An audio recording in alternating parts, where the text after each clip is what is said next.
Bismillahirrahmanirrahim. Assalamualaikum warahmatullahi wabarakatuh. Perkenalkan, nama saya Aswar Fajar. Saya dari kelas A Sistem Informasi. Di sini saya akan menjelaskan tentang definisi komputer, sejarah komputer, bagian-bagian komputer, dan fungsi komputer. Yang pertama yaitu definisi komputer. Komputer merupakan sebuah alat yang digunakan sebagai pengolah data menurut prosedur yang sudah dirumuskan atau alat yang dipakai untuk mengolah data menurut perintah yang telah diprogram.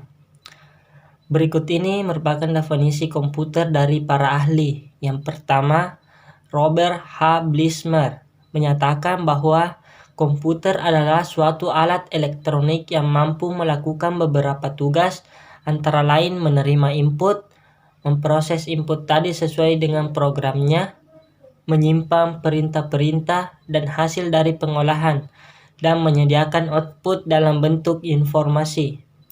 Yang kedua, Donald H. Sanders. Komputer adalah sistem elektronik untuk memanipulasi data yang cepat dan tepat, serta dirancang dan diorganisasikan supaya secara otomatis menerima dan menyimpan data input, memprosesnya, dan menghasilkan output di bawah pengawasan suatu langkah instruksi-instruksi program yang tersimpan di memori. Yang ketiga, Elias M. Awad menyatakan bahwa komputer adalah alat hitung yang memproses data yang disajikan dalam bentuk data diskret atau digital dan dalam data kontinu atau analog. Selanjutnya, sejarah komputer. Sejarah komputer berawal dari abad ke-19 ketika Charles Babbage mencoba untuk mendesain komputer mekanik yang bernama mesin analitikal. Desain ini menjadi basis kerangka desain komputer sekarang. Secara garis besar, pengembangan komputer terbagi dalam 4 generasi. Yang pertama, generasi pertama dimulai ketika komputer digunakan dalam akademi militer seperti komputer Atanasov Berry yang dibuat pada tahun 1937 untuk menyelesaikan sistem persamaan linear, dan komputer Colossus untuk memecahkan kode rahasia Jerman Nazi. Kemudian ENIAC yang dibangun pada tahun 1946 menjadi komputer pertama untuk tujuan umum. Ketika komputernya dinyalakan untuk pertama kali, Philadelphia mengalami mati listrik. Komputer generasi ini menggunakan tabung vakum untuk menyimpan data dan ukurannya memakan satu ruangan. Yang kedua, generasi kedua dimulai ketika transistor menggantikan tabung vakum. UNIVAC diperkenalkan ke publik tahun 1951 untuk penggunaan komersial. Kemudian, pada tahun 1953, IBM memulai bisnis komputernya dengan merilis IBM 650 dan IBM 700. Berbagai bahasa pemrograman mulai dikembangkan dan komputer dimulai memiliki memori dan sistem operasi. Yang ketiga, generasi ketiga dimulai ketika teknologi transistor meningkat menjadi sirkuit terpadu. Komputer mini adalah inovasi yang signifikan dalam generasi ini dan mempengaruhi generasi komputer selanjutnya. NASA menggunakan komputer generasi ini untuk melancarkan program Apollo, seperti komputer bimbingan Apollo untuk mempermudah kendali Apollo Command atau Service Module. Digital Equipment Corporation menjadi perusahaan komputer nomor 2 di belakang IBM dengan komputer PDP dan VAX-nya. Komputer ini membawa ke pengembangan sistem operasi yang berpengaruh. Generasi keempat dimulai pada dasawarsa 1970-an, ketika penemuan MOSFET dan integrasi berskala besar selanjutnya membawa ke pengembangan mikroprosesor di awal 1970-an. Komputer pribadi yang semakin kecil berkat mikroprosesor mulai berkembang, dimulai dari komputer rumahan dan komputer meja. Teknologi selanjutnya adalah laptop dan ponsel cerdas yang sangat fenomenal, membawa berbagai perusahaan teknologi ke dalam perampatan atas ponsel cerdas. Selanjutnya, bagian-bagian komputer. Yang pertama, hardware atau perangkat keras. Hardware merupakan perangkat keras yang kasat mata dan memiliki wujud fisik yang dapat diraba. Hardware pada komputer sendiri masih dibagi lagi menjadi 4 bagian, yaitu input device, output device, processing device, dan storage device. Berikut ulasannya. Pertama, input device atau perangkat masukan. Bagian pertama adalah input device atau perangkat masukan. Yang termasuk dalam input device ini adalah keyboard, mouse, webcam, dan juga scanner. Perangkat tersebut dikategorikan input device karena fungsinya sebagai alat untuk memasukkan berbagai data dan juga perintah pada komputer. Sebuah data atau instruksi harus diinput terlebih dahulu sebelum diolah menjadi informasi yang seperti kita inginkan. Oleh karena itu, dibutuhkan sebuah unit input yang menjadi sebuah gerbang untuk data dari dunia luar masuk ke dalam sistem komputer. Bentuk-bentuk data yang telah diinput akan dikonversi menjadi kode binary sehingga dapat dibaca oleh memori utama. Yang kedua, processing device atau perangkat proses. Data yang dimasukkan melalui input device selanjutnya akan diolah melalui processing device. Dengan kata lain, processing device adalah perangkat yang berfungsi untuk mengolah berbagai data yang berasal dari input device. Yang termasuk dalam processing device adalah CPU. Central Processing Unit. Peran CPU sangat penting dalam sebuah komputer karena merupakan otak dari sistem komputer, sekaligus juga perangkat yang mengatur semua perangkat internal dan eksternal di komputer. Output device atau perangkat keluaran.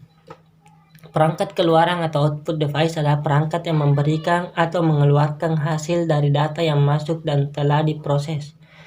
Contoh output device ini adalah monitor, printer, headphone, speaker, webcam, dan mikrofon. Dengan kata lain, output device ini menyajikan segala informasi yang didapat dari pemrosesan sistem komputer seperti gambar, suara, dan video.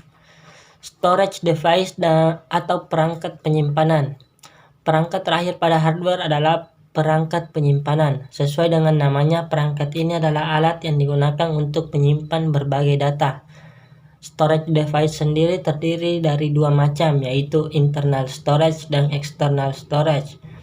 Contoh dari internal storage adalah hard disk dan RAM, sedangkan external storage misalnya adalah hard disk eksternal, CD, DVD, dan flash disk.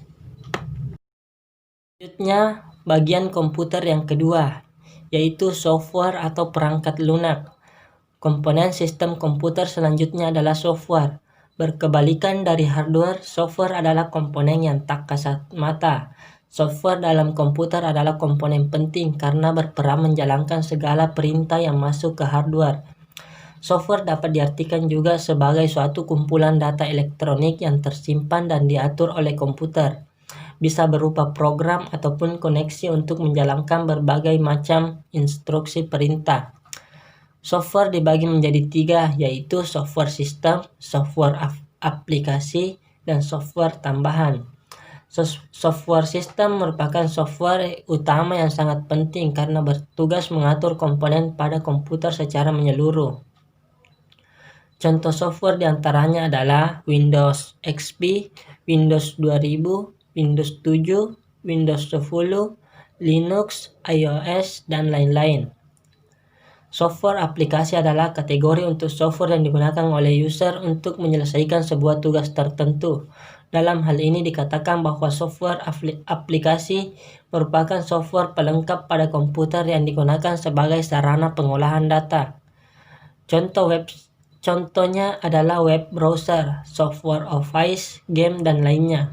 Sedangkan software tambahan adalah software yang menjalankan tugas-tugas khusus atau tugas sekaligus melindungi hardware. Contohnya seperti data recovery, disk defragmenter, screen saver, backup, dan lain-lain. Bagian komputer yang ketiga yaitu brainware. Komponen terakhir yang menutup serangkaian komponen sistem komputer adalah brainware. Brainware yaitu orang yang menjalankan atau mengoperasikan komputer. Brainware sangat penting karena komputer tidak dapat bermanfaat jika tidak dioperasikan oleh manusia. Jadi brainware merupakan setiap orang yang terlibat dalam kegiatan-kegiatan pemanfaatan komputer. Contoh dari brainware diantaranya adalah programmer, sistem analisis, operator, dan administrator. Selanjutnya yaitu fungsi komputer. Secara umum adalah sebagai berikut. Yang pertama, data input. Fungsi komputer secara umum yang pertama adalah sebagai perangkat untuk data input. Fungsi ini adalah memungkinkan komputer menerima berbagai data atau juga informasi yang berasal dari luar lalu dimasukkan pada komputer menggunakan berbagai perangkat keras komputer sebagai sarana pendukung seperti keyboard, mouse, dan beberapa komponen lainnya. Yang kedua, data processing. Dari data yang sudah dimasukkan tersebut, proses selanjutnya adalah dilakukan processing. Pada tahap processing ini fungsi utama dengan adanya perangkat komputer. Data yang bisa diproses pun bisa bermacam-macam, sehingga nantinya hasil bisa didapatkan sesuai dengan keinginan. Contohnya saja seperti teks, gambar, suara, video, dan lain-lain. Pengolahan data ini diproses melalui prosesor yang terdapat pada CPU.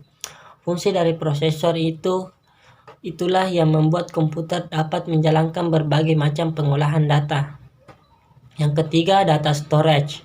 Fungsi komputer secara umum lainnya adalah sebagai data storage atau penyimpanan semua data yang telah dibuat sebelumnya. Misalnya saja, jika Anda membuat sebuah file desain grafis yang sudah dicetak sebelumnya, maka data sebelumnya akan disimpan pada komputer sehingga dapat digunakan kembali jika dibutuhkan. Perangkat keras komputer yang digunakan untuk menyimpan data-data adalah hard disk. Hard disk pun dibagi menjadi dua jenis lagi, yakni drive hard disk atau biasa disingkat HDD dan drive solid state disk atau biasa disebut SSD. Fungsi hard disk tersebut adalah dapat menyimpan berbagai data dan informasi yang telah dimasukkan pada komputer. Selain itu, dengan adanya hard disk ini juga dapat menjalankan aplikasi maupun software di dalam komputer. Selanjutnya, data output. Fungsi terakhir adalah dapat menghasilkan data yang masih mentah tadi menjadi data jadi. Seperti yang sudah disebutkan sebelumnya, bahwa data mentah yang belum terbentuk sesuai yang diinginkan dapat diubah menjadi data yang jadi yang diinginkan konsumen atau user. Contohnya saja, jika kita ingin menggabungkan dua gambar menjadi satu, maka kita dapat melakukannya dengan menggunakan komputer. Hasilnya bisa bermacam-macam, seperti pada kertas khusus foto, kertas biasa, keramik, pakaian, dan macam-macam. Namun, dengan perkembangan zaman, komputer tidak hanya digunakan untuk melakukan hal-hal standar saja.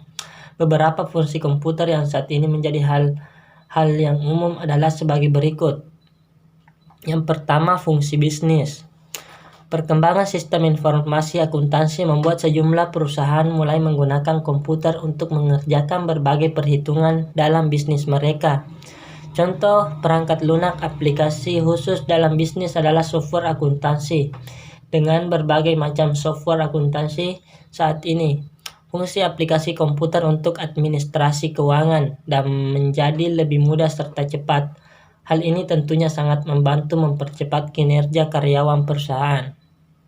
Selanjutnya, fungsi pendidikan. Saat ini sistem ujian sekolah sudah menggunakan komputer sebagai sarana dalam menyelenggarakan ujian. Nama Ujian Nasional Berbasis Komputer atau UNBK telah menjadi istilah umum untuk anak-anak sekolah sekarang.